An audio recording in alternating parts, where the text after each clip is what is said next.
हुई, कैसे हुई, क्या थी ये मुलाकात? देखिए, माननीय स्वर्गीय रामविलास पासवान जी की मृत्यु के बाद कोरोना भी काल थे।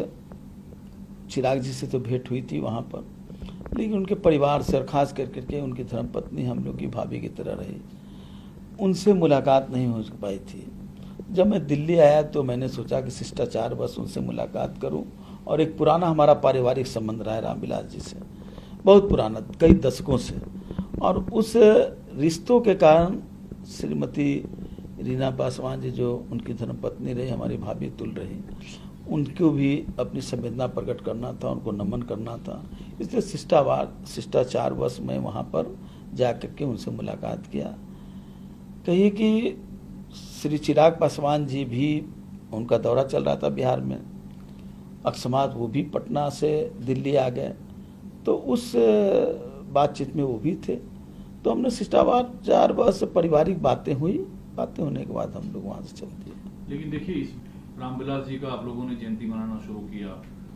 चिराग पासवान जी आपके हो सकते हैं, नहीं हो सकते हैं, इस पर मंथन हुआ, और आप एक खांटी राजनीतिज्ञ हैं, राजद में आपका एक कद, और आप गए सिर्फ शिष्टाचार मुलाकात करके आ गए, ये संभव नहीं लगता है। देखिए, रामविलास जी अपनी पार्टी थी, लेकिन आपको मालूम होना चाहिए कि जिस सवालों को लेकर के लालू यादव जी जाने जाते हैं, उसी सवालों के लिए जाने जाते हैं रामविलास जी। अलग है कि उनके रास्ते इनके रास्ते अलग रहे, लेकिन मंजिल दोनों के एक ही रहे हैं। और जब पूरे तरह से रामविलास जी के एक भी एमएलए नहीं जीत पाए थे उस समय, और रामविलास जी खुद हार गए थे, तो हमें लालू जी ने और जनता दल, माने राष्ट्रीय जनता दल का ये उद्देश्य रहा है कि हम अपने विचारों को फैलाव करें।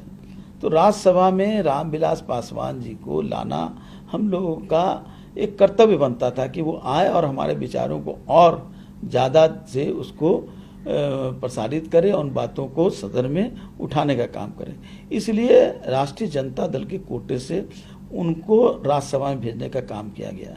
ये कोई उदारता नहीं, बल्कि हम अपने सवालों को, अपने वचनों को फैलाव करने के लिए उन गरीब जो गुरबा जो रहे, जो दलित रहे, जो पिछड़े रहे, जो सामान्य वर्ग के भी जो गरीब लोग रहे, उसके सवालों को, जिसकी बात लोहिया जी करते थे, जिसकी बात अम्बेडकर ने भी कहने का काम किया अपने संविधान के अनुसार, तो उन सवालों को लेकर करके कोई आवाज़ उठाने वाला हो तो रामविलास जी को हम लोगों ने भेजा, और रामविलास जी ने बखूबी उसको निभाया भी। और इसीलिए अगर उनकी मृत्यु होती तो वो हमारे ही अंग रहे हैं, तो उनका जयंती मनाना ये हम लोग का कर्तव्य बनता है। इसलिए हम लोगों ने 5 जुलाई को, जो हमारा स्थापना दिवस भी था, हम लोगों ने कहा कि पहले रामविलास जी की जयंती मना लेते हैं, उसके बाद हम अपनी भी जयंती मनाने का काम लेकिन आपने कहा रास्ते दो हैं, मंजिल एक है, तो उन रास्ते में बदलने की कोशिश में है आप लोग, जो दो युवा नेता एक साथ आ जाए, चिराग और तेजस्वी। देखिए, इस देश में 2 धारा चल रहा है। एक धारा है गोलवरकर का धारा, और एक धारा है गांधी लोहिया अम्बेडकर का धारा। तो अम्बेडकर की धारा में हम लोग हैं, जो विपक्ष पार्टी कहिए या एंटी एनडीए कहिए। तो अब चिराग जी को तय करना है, क्योंकि उनको जो विरासत मिला है वो अम्बेडकर की धारा का विरासत है। न्योता तो देंगे आप, न्योता देने गए थे, नहीं गए थे? न्योता देने की जरूरत नहीं, राजनीति में न्योता से और ये नहीं होता, राजनीति में विचारों से होता है। और हमने कहा है कि अगर वो गोलवरकर की धारा से हटके अम्बेडकर की धारा को स्वीकार करते हैं और इस धारा के साथ अगर मिल करके करते हैं, तो निश्चित रूप से जो गोलवरकर की धारा को आज जो मजबूती मिल रही है, उस धारा को कमजोर करने का काम बखूबी रूप से बहुत कम समय में किया जा सकता है। वो अगर आरजेडी आना चाहें तो आप वेलकम करने को आप लोग तैयार हैं? चिराग पासवान, मैं तो कह रहा हूँ कि मेरे विचारों के साथ, जो अम्बेडकर के विचारों के साथ जो भी लोग आना चाहेंगे, हम उन सब के साथ मिल करके गोलवरकर के विचारों को हम धराशायी करेंगे। चिराग पासवान जी से कोई आवश्यकता है? मोबाइल पे बात नहीं करवाई आपने? कोई जरूरत नहीं थी। कोई मुलाकात पर बातचीत हुई, आगे इन लोगों की मुलाकात हो? मुलाकात तो होती रहेगी, बात होती रहेगी। हमने ये कहा कि आज उन्होंने भी कहा, उनकी पत्नी ने भी कहा, जो हमारी भाभी की तुल, कि आज रामविलास जी नहीं हैं, तो आज हमारे पास पारस भी नहीं है, और जिस पर विश्वास था तो आप ही एक हैं जो पर हमारा विश्वास है।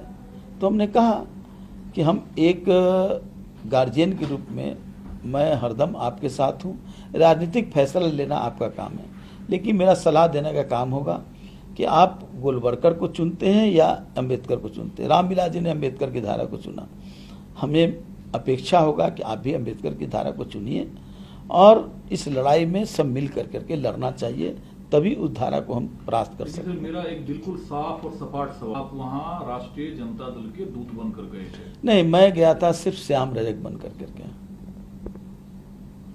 लालू जी की परमिशन से, तेजस्वी जी की परमिशन से? कोई परमिशन लेने की हमको जरूरत नहीं है।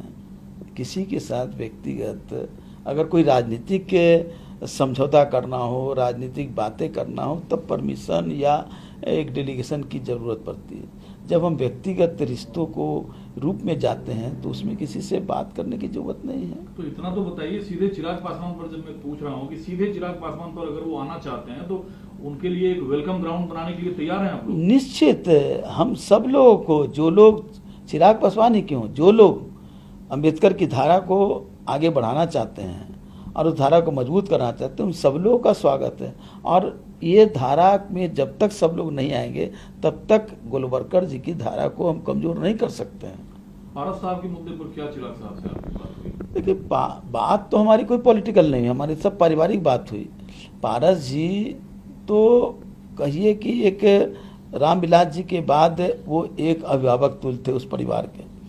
और रामविलास जी में एक खासियत थी कि वर्करों के साथ, पार्टी के साथ, देश के साथ, समाज के साथ तो करते ही थे, लेकिन उतनी ही मजबूती से अपने परिवार के लोगों को भी एक सूत्र में बांध करके रखते थे। ये दायित्व पशुपति कुमार पारस जी को था, लेकिन उन्होंने इसको नहीं संभाल करके रखा और इन्होंने रामविलास जी के पुत्र, या कहिए कि एक तरह से पारस जी के भी पुत्र समान को साथ भी उन्होंने खंजर घोंपने चलिए, का आप तो काम गए किया। निजी तौर पर मुलाकात करने, क्या दायित्व आप पर सौंपा है कि उनकी इच्छा है लालू जी तेजस्वी यादव से बात करने की या आगे मुलाकात करने की? मैं तो कह रहा हूँ कि कोई राजनीतिक बात ही नहीं हुई है।